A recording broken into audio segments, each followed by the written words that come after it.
Potash खाद की दो प्रमुख वैरायटियां एसओपी और एमओपी, इनके बारे में आपने काफ़ी ज़्यादा सुना होगा या फिर आपने इनका जो प्रयोग है वो भी किया होगा। परंतु क्या आप जानते हैं कि पोटास की इन दोनों ही जो ग्रेड हैं उनमें क्या अंतर होता है? क्या इनकी जो विलेयता है वो अलग होती है या जो इनका कार्य करने का तरीका है वो समान है, या क्या हम इनका एक ही जो फसल है पर्टिकुलर उसमें दोनों का इस्तेमाल कर सकते हैं, या एक से हमें ज़्यादा फ़ायदा मिलता है या दूसरे से हमें कम फ़ायदा मिलता है। इस तरह की जो बातें हैं, इस तरह के जो सवाल हैं, उनका इस वीडियो के अंतर्गत हम आज समाधान करने वाले हैं। नमस्कार किसान भाइयों, स्वागत है आप सभी का एक बार फिर से अपने इस YouTube channel village farming Alwar पे। तो दोस्तों, जैसा मैंने बताया, आज इस वीडियो के अंतर्गत हम जानने वाले हैं एसओपी वर्सेस एमओपी में क्या मेजर डिफरेंस है वो पाया जाता है। तो जैसा आप यहाँ पे देख पा रहे हो, मेरे पास में दो ये कांच के जार हैं जहाँ पे हम इनकी जो सोएबिलिटी या जो जल में घुलनशीलता का टेस्ट है वो करने वाले हैं। सबसे पहले मैं इनके जो कुछ बेसिक प्रॉपर्टीज होते हैं या जैसे कि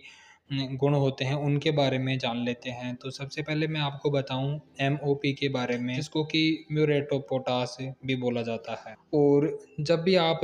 बाजार में या खाद बीज की दुकान पे जाते हैं, पोटास की वहाँ पे मांग करते हैं, तो आपको सामान्यतः जो पोटास दिया जाता है वो एमओपी यानी कि म्यूरेट ऑफ जो पोटास है वो ही दिया जाता है, जब तक कि आप स्पेशल तरीके से मेंशन ना करें कि भाई हमें एसओपी है या जो दूसरे पोटास के ग्रेड आते हैं वो आपको चाहिए। एमओपी सबसे अधिक प्रयोग में लाया जाने वाला पोटास उर्वरक है, और इसमें पोटास की यदि हम मात्रा की बात करें तो लगभग 60% जो पोटास है वो यहाँ पे पाया जाता है। यानी कि मार्केट में जितने भी पोटास के सोर्सेज उपलब्ध हैं उनमें सबसे अधिक जो पोटास की प्रतिशत में मात्रा है वो हमें म्यूरेट ऑफ पोटास के अंतर्गत ही मिलती है। दूसरा हम बात करें कि इसमें जो क्लोराइड तत्व है उसकी भी काफ़ी अच्छी मात्रा है वो पाई जाती है। तो इसमें एक जो मेन हम नुकसान की बात करें तो जितने भी हमारी मिट्टियाँ होती हैं जिनमें क्लोराइड जो तत्व है वो अधिक या एक्सेस क्वांटिटी में मौजूद होता है, तो उस कंडीशन में यदि हम फसल के ऊपर इसका प्रयोग करते हैं तो यह पोषक तत्वों में एक विषाक्त जो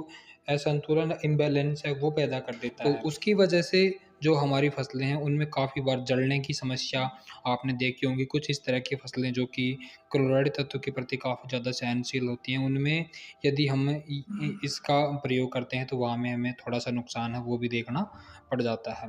अब सबसे पहले आप देख लीजिए इन दोनों का जो वाटर में घुलनशीलता है उसका जो परिणाम है वो लाइव आपके सामने है। एक जो जार है वहाँ पे मैंने जो एसओपी यानी कि सल्फेट ऑफ पोटास, और दूसरा अपने पास में जो ये जार है इसमें मैंने म्यूरेट ऑफ पोटास यानी कि जो एमओपी लाल अपना पोटास है वो यहाँ पे डाला है। तो थोड़ी देर का हम यहाँ पे वेट करते हैं और उसके बाद में देखते हैं कि भाई दोनों में कौन सा है वो अच्छी तरह से घुलता है, कौन सा नहीं घुलता है।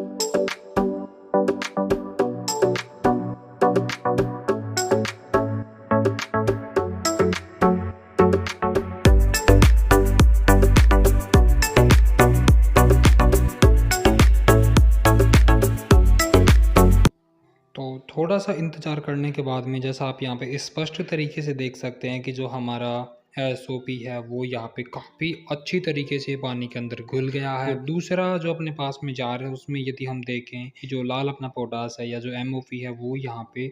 बहुत ही कम मात्रा में घुला है। तो इससे यह निष्कर्ष हम निकाल सकते हैं कि एसओपी पानी में पूरी तरीके से घुलनशील है, जबकि दूसरा जो एमओपी है वो पानी में बहुत ही कम मात्रा में, या हम देखें तो एक बहुत ही कम प्रतिशत में यह पानी में घुलनशील है। अब इसके बाद में इनके कुछ दूसरे जो प्रॉपर्टीज़ हैं उनके बारे में यदि हम बात करें तो दोनों ही का जो प्रयोग है वो हमारी फसलों में एक स्टेबिलिटी लाता है। यानी कि जब भी आप पोटास का इस्तेमाल अपनी फसल में करते हैं तो उस कंडीशन में आपकी जो फसल है वो मजबूत होती है।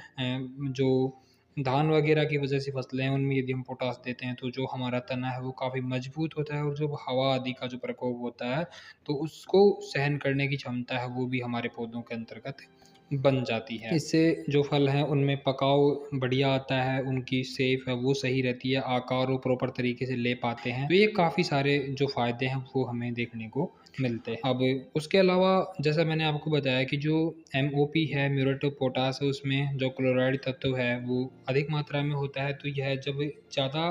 क्लोराइड वाली जो अपने पास में मिट्टी है उसमें प्रयोग करते हैं तो एक जो विषाक्त वाला प्रभाव है वो भी हमें दिखाता है। दूसरा, इनकी जो प्राइस है उनमें भी काफ़ी ज़्यादा डिफरेंस होता है। यदि हम बात करें एमओपी के बारे में, तो इसका लगभग जो 50 किलो का बैग है वो आपको 1500 रुपये में, यानी कि आपको 30 रुपये प्रति केजी के हिसाब से ये मार्केट में जो पोटास है वो मिल जाता है। और एसओपी के बारे में हम बात करें, ये सबसे बढ़िया फ़ायदा इसका ये है कि पानी में यह पूरी तरीके से घुलनशील है, तो इसकी वजह से हमारे जो पौधे हैं उनके लिए यह पोषक तत्व आसानी से उपलब्ध करवा देता है। इसका इस्तेमाल उन सभी फसलों में हम कर सकते हैं जहाँ पे अतिरिक्त जो क्लोरीन है उसकी ज़रूरत नहीं होती है, या जहाँ पे क्लोरीन की जो आवश्यकता है वो कम मात्रा में होती है, और यह किसी भी तरह की जो हमारी मिट्टी है उसमें अम्लीय या जो क्षारीयता का निर्माण है वो भी नहीं करता है। इसका इस्तेमाल यदि हम बात करें तो आप जो उच्च मूल्य वाली फसलें होती हैं जैसे कि फल सब्जियां हैं, दाल है, कॉफ़ी है, नट्स है, तम्बाकू है, इन सारी जो अपनी फसलें हैं उनमें कर सकते हैं। इसके साथ साथ इसकी प्राइस के बारे में यदि हम बात करें तो जहाँ पे एमओपी आपको 30 रुपये प्रति केजी के हिसाब से मिल रही है, वहीं पर आपको एसओपी है वो लगभग 120 रुपये प्रति किलो के हिसाब से, जो मैं बता रहा हूँ आपको ये श्री राम एसओपी है उसके बारे में बता रहा हूँ भाव, तो 120 रुपये प्रति किलो, यानी कि एमओपी से लगभग 4 गुना महंगा, 30 और ये इसका 120, यानी कि 4 गुना महंगा उससे हमें ये मार्केट में उपलब्ध होता है। तो उम्मीद है कि यह वीडियो आपको इनमें क्या डिफरेंस होता है यह समझने में काफ़ी ज़्यादा मददगार साबित होगा। तो जल्द ही मिलते हैं एक नए वीडियो में, तब तक के लिए बाय।